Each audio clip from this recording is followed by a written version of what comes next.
Very excited to catch up with you because we met a while ago. And, yeah. Where was that first time? Was it Crop? Yeah, Was January. it that? Yeah, Yeah. And I remember the conversation we were having and all the stories you were telling me about the scene back then. Mm-hmm. And so it's quite nice to finally have you on and share your stories. Yeah. I'm so sorry about this. It's fine. Don't worry. It's just more of a problem for me now when I have to edit it all together. Yeah, that's it. Foie gras and green tea and all that sort of thing, do you know what I mean? So Matcha. Exactly, What even is matcha? I have no idea. I see it everywhere. Literally. The words everywhere, but I don't know what it is. But yeah. Okay. I just stick to my tea. It really makes you think, doesn't it? Because I don't really swear that much anymore now, just because of like doing this. Like, so used to not really swearing. That's it. You're getting there though. You're learning. The first stage is awareness. At least you're aware of it. Yeah, that's it. That's the one. You know what I mean? There you go. Only way is up from there. Hi, it's Donnie Danko. You're tuned in to After the Applause.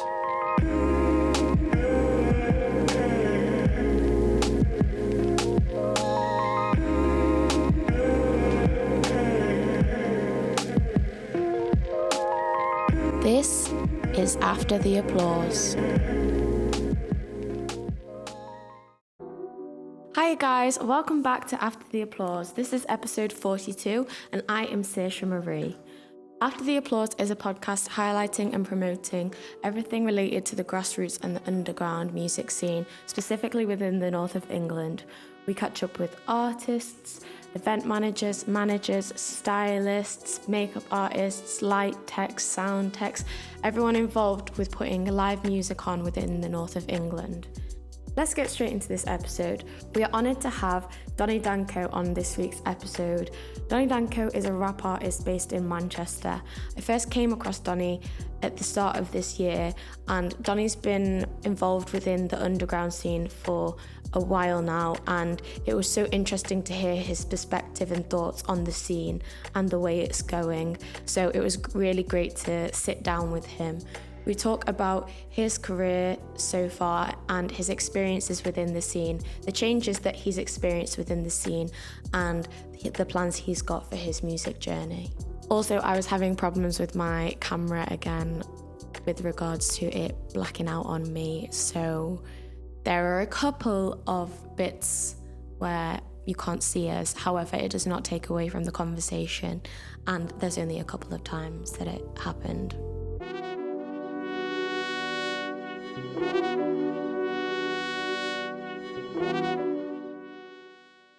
My first question for you, Donnie, is what was the first gig or concert that you ever went to? Oh, first gig or concert? It's going back a bit now. Do you know what? Like, the first proper one was, like, the first Part Life at Platfields. No way. Yeah. Ian Brown, I think, headlined it. Like, Mike Pickering was on, a few different people. I wasn't even really at the festival. Well, I was flyering for my sister. Like, my sister's partner at the time was a DJ, and he had an event on, like an after party afterwards. So, yeah, my first, like, proper gig, proper festival was that. And, like, did a little bit of flyering, handed a few out, and then just disappeared into the crowd and just enjoyed the rest of the night. Like, but yeah, so, yeah, it was a good one. It was a good one, to be fair. That's crazy. What was the crowd like back then? Small compared to what it is now. Like, it wasn't like it was just Platfields. Do you know what I mean? It was just like a few little things going on Platfields and that, but like, it was a good vibe. It was a good vibe. What I can remember of it anyway. Like, I was in my younger years, so it got a bit wild on it. But yeah, like, it was good. It was a good vibe, man. It's totally different to now. Now it's huge, innit? Like, people come from all over the country and that, so you could hear, do you know, when Oasis was doing that gig the other week, you could hear it, like, outside my house. I think I put a story on Insta and was like, play it, like, listening, and you could just hear, like, one of the songs playing. Donnie, you're a rap artist, and there's quite a lot of Manchester rap artists within the underground scene, but I want to know what makes your sound unique compared to other underground rap artists. I think I've got a bit of a different style to people, like my content that I talk about, my delivery style is quite old school, I'd say, like boom bappy, old school. Like obviously I came up listening to 90s hip hop, boom bap, early 2000s, stuff like that. So that's a massive influence. But I like put a bit of humor in it. Like I don't like to be too serious because me personally, in my normal life, like I'm not a very serious guy. Do you know what I mean? So it wouldn't really translate onto a track or into bars like me then trying to be this different serious person. In general day-to-day life I'm quite jokey, like quite unserious, and yeah, I'm just the inner city hippie, innit? Like that's my Where my did whole this thing. kind of inner city hippie quote motto come from? Do you know what? Like I don't know.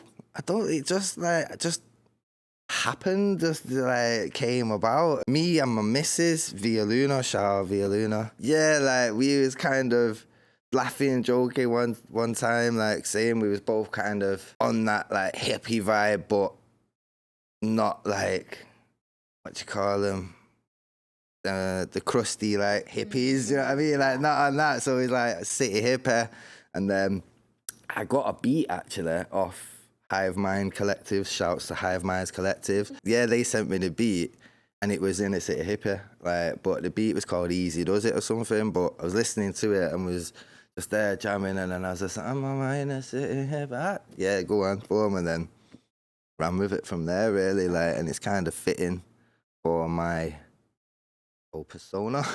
You've been in the game for a while, but when I've looked at your discography on Spotify, on Apple Music, your first release was with Lab 51. It was a freestyle that you did in 2021.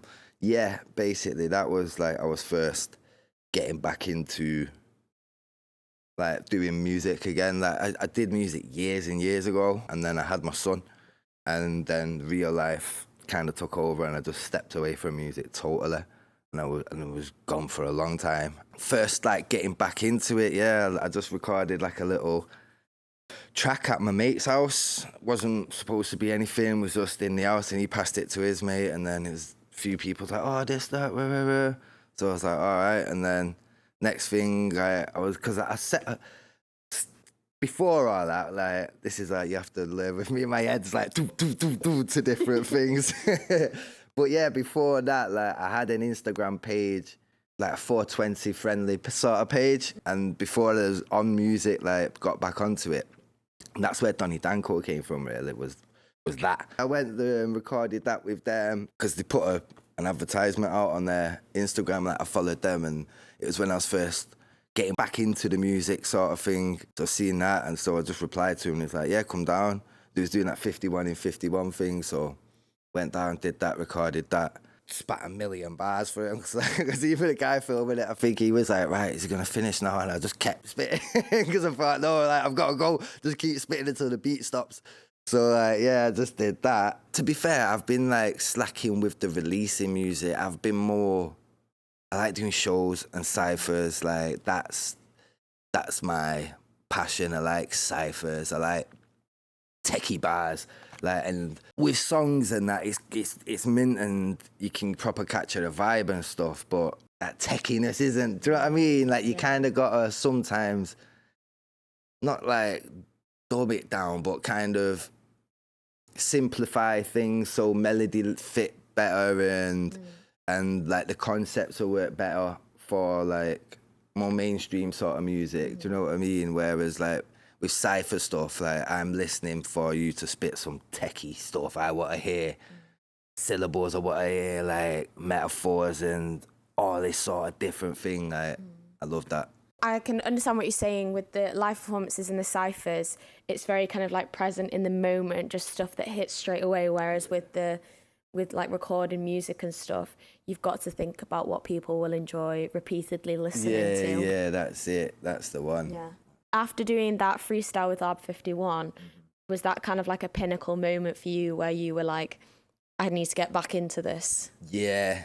To be fair, yeah, it was. The reaction I got from it was surprising for me. Like, I don't know why. I was just like, I just thought people was like, meh, all right, yeah. But like, and then people kind of liked it, and I was like, okay, oh, this might be a thing. And I did. I got a gig through Ancoats Yacht Club. Shout out Ancoats Yacht Club.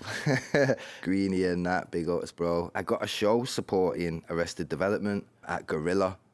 And I think that was the main catalyst for, oh, okay, like, let's do something with this, like try and push this a bit, because I started off on that show as a feature on one guy's track on his set. And then through all different backroom stuff going on and all that, I ended up getting my own set. And then it ended up, I was like the last support act before Arrested Development. So like I was getting the crowd hyped for that, and that, like, because then people was there, obviously they're not there to see me, I get that.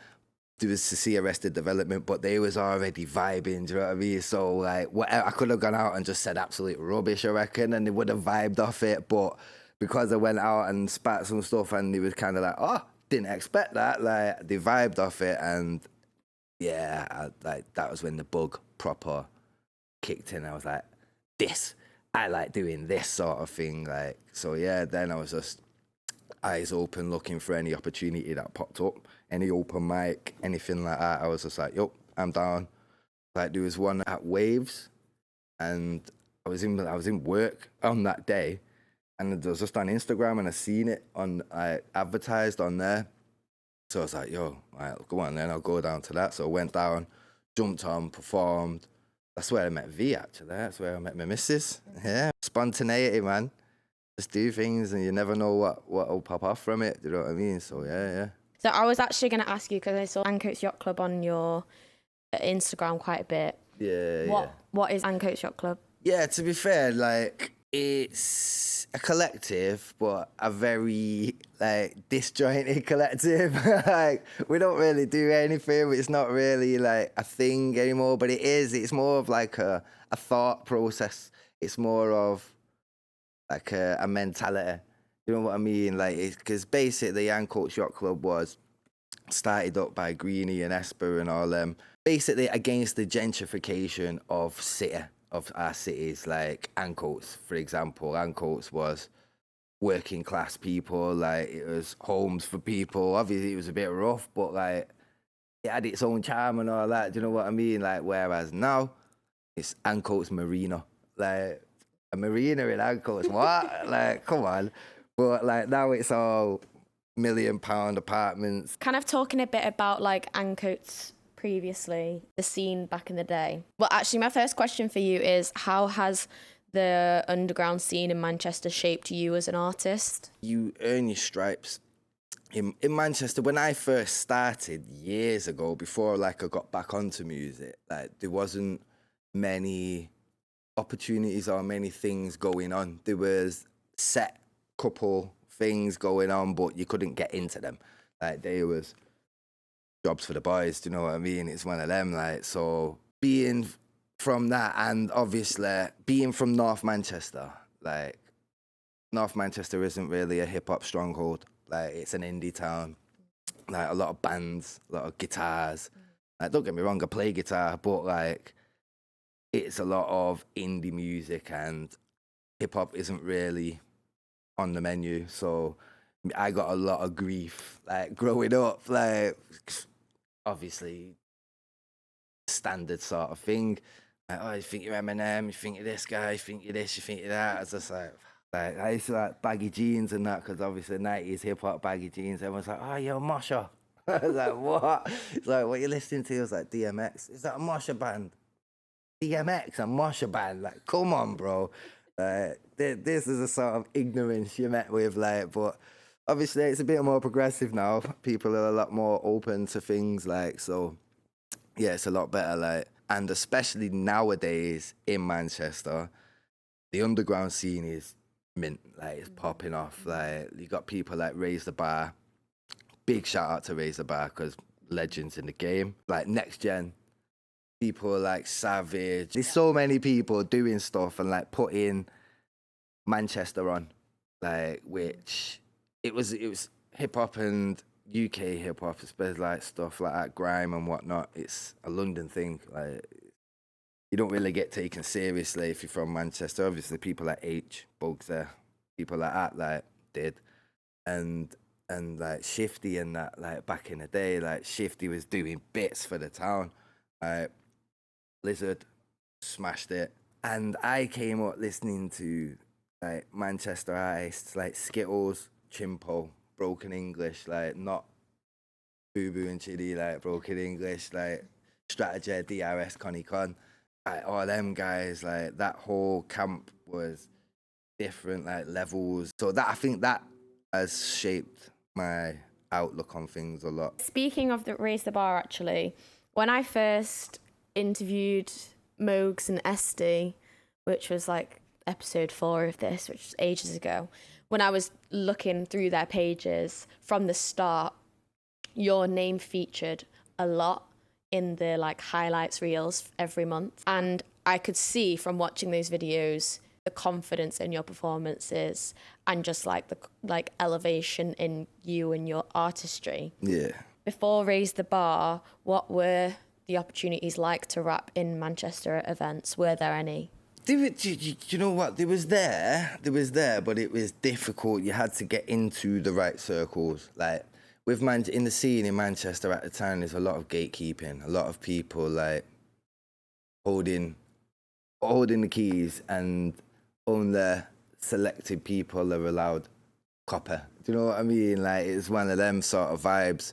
It was open mics, but not like specific, like genre specific open mics. It like you'd rock up and like I'd be spitting bars and there'd be like a dude with an oboe, some girl with a harp, like some country and western singer and that. So like you're not really finding your target audience. You know what I mean? Obviously it's good for like experience, and it's good to be able to go and do a show somewhere where they aren't your people and they aren't really listening to what you're doing, because like it humbles you, man, and you're like, okay, well, I'm gonna win you over. Like, I'm gonna make you like me. Like one of them, even if it's the talking rubbish in between. Like, so at one point, I'm gonna make you smile. Like, so, like, yeah, it's one of them. We've raised the bar now, like since Raise the Bar as well. Like, I've seen different things popping off, which is always good. Like a lot of people will be like, what? Oh, what are they doing? They're copying that. Like, no, there's no copying. Like, it's everybody's pushing everything, and if that's inspiring people to want to do something themselves, mint, because that's just for the betterment of the scene. Like, we're all doing it for Manchester, really. It's for the music scene. So pushing somebody else isn't gonna dim your shine. Do you know what I mean? Like, it's not gonna do that. It's, if anything, it's going to elevate you, because if they're getting more, you're getting more, everybody grows and everybody's involved. And that's why I love to Raise the Bar. Since I did my first show there, showed nothing but love, and the way that it was run was fresh. There was no agenda. It was just like, look, this is that, bam, bam, bam. Are you on board? It's like, yeah, okay, cool. Raise the Bar ciphers. If you've not been to a Raise the Bar cipher, what are you doing, man? You need to get there. Even I've been to a Raise the You know Bar what I mean? cipher. They are crazy. It's the one. What would you say is the biggest difference between this generation of rap artists compared to when you started out, except from social media? Because obviously social media is a massive thing now.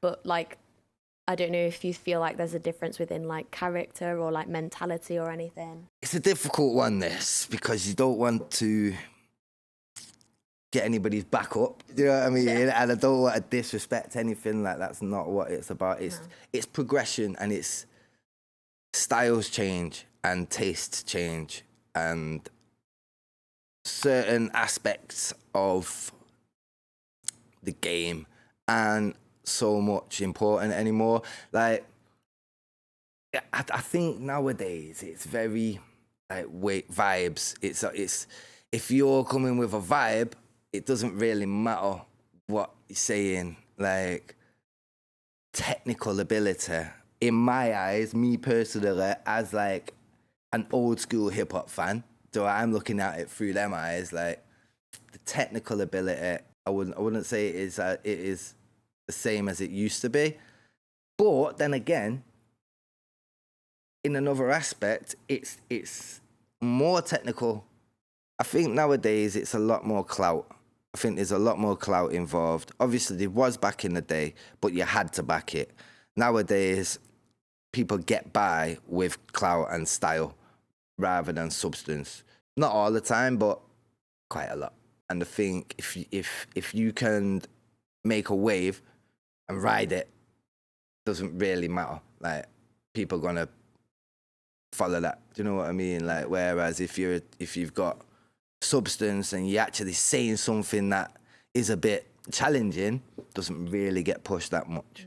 You know what I mean? Like, it's not solely just about the music anymore. Yeah. The message isn't getting pushed as much as it used to. I know you said no social media, but social media plays a massive part in it. That's why I like live stuff and shows in person with people. Can't fake it. Yeah, that's it. You can't fake it. It's there. So let's talk a bit about No Smoke Without Fire, your latest EP, which I love. I love every single song has its own flair and like character, but it all like really works and coincides together, if that makes sense. Yeah. Was there a song on there that you weren't going to release? Let Me Burn one wasn't gonna be anything. Like, that was just a little mess about song. There was a couple more supposed to be on that, but then I couldn't get the beat sorted in time for it. Now I'm got on with Spinal, Joe Dilly and all them. Big shout Spinal family, big ups. When I got in with them, then it was like, right, boom, boom, let's go. This is happening, we're getting this out, boom, like, and pushed me to do it. So I'm like, right, okay, cool. I tried to show different aspects of my sound within one concept, because it's like a smoky tape. I have got another question about the EP, but you just spoke about Spinal Records there, and you've kind of created a collective within Spinal Records, which is really nice to see, and it's kind of people that are a little more experienced within the scene. So what's that been like, being part of that kind of collective within Spinal Records? It's been amazing. All of them individually, like, I rate anyway. Do you know what I mean? Like, I listen to their stuff anyway. With them, like, I've gone around, sat in the studio, just chilling, like, making beats and writing and whatnot. And to see how they write, like, I'm a very antisocial writer. Like, I have to be like at home, just in my kitchen, you know what I mean? Just vibing, like looking in the window, in my reflection, like, and still be rabbit stuff. Like, then when I'm at the studio with them lot and I see Jen, Dilly will play a beat and Jen will just be sat there and just like, bum, bum, bum, bum, bum, bum, bum, just bars flying. And I'm like, okay, so that like pushes me, and I'm like, oh, okay, I need to write like that. Do you know what I mean? So it's good because the levels are so high within the collective, like, as you say, like, it's competitive. Do you know what I mean? Yeah. Like, Motivates you. yeah, it motivates you. It pushes you to what to write better. From your latest EP, what's kind of something that you learn about yourself through the process? I'm so unorganized. Like, so unorganized. It's bad. I'm like a master procrastinator. I just find reasons to not want to put stuff out. I knew that anyway, do you know what I mean? But to when you've got deadlines to work to, if anything, I do need to focus more on like the marketing side and the promotion side of it, because I am shocking at it. Like, I'm really bad.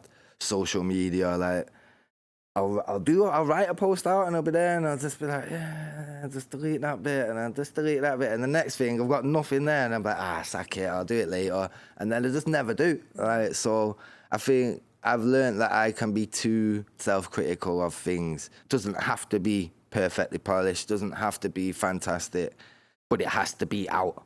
Do you know what I mean? Like, people, doesn't matter if it's amazing, if it's not in a place where people can hear it, see it, or listen to it, whatever, doesn't matter. You know what I mean? So that, I think I've learned that, and be on time for things.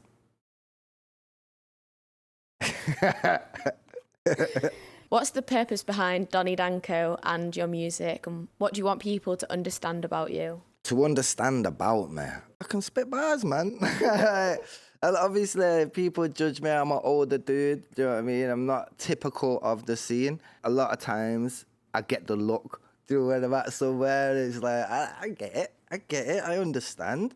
But then when I come off, it's a different look, do you know what I mean? So I'm like, Yeah, all right, cool. I'd like people to understand that I ain't playing games, man. Nah, nah, like just it hasn't got to be all drill. It hasn't got to be all hardcore, rah rah rah sort of stuff. Like you can have a laugh with it. I'm not massive on promotion. Like I could be a lot better. Do you know what I mean? I'm not a content sort of check me on my daily routine of this and that. Like people do it. Don't get me wrong, and I'm not hating on that. It's a whole different avenue, and it's a massive way of reaching people.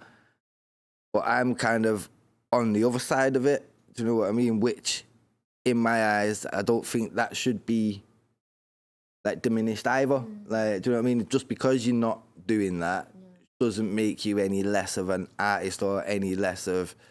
Like, I'm still grafting.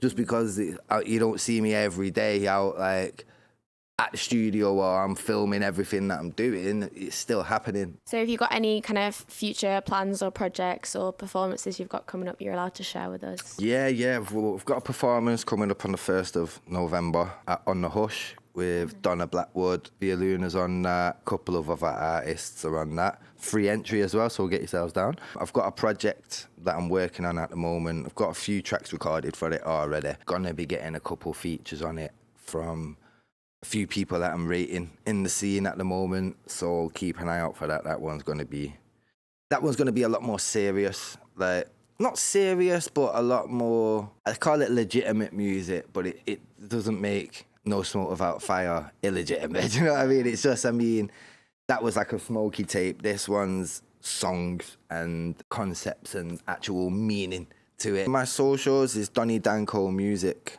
on pretty much all of them. On Spotify, Bandcamp. I would prefer people to go to the Bandcamp if possible, because support the artists a lot more. Spotify, I've had a few mad, crazy things going on, but we like all of the outlets, all of the streamers. Yeah, get me on them. It's Donnie Danko Music, YouTube, any of them, all of them.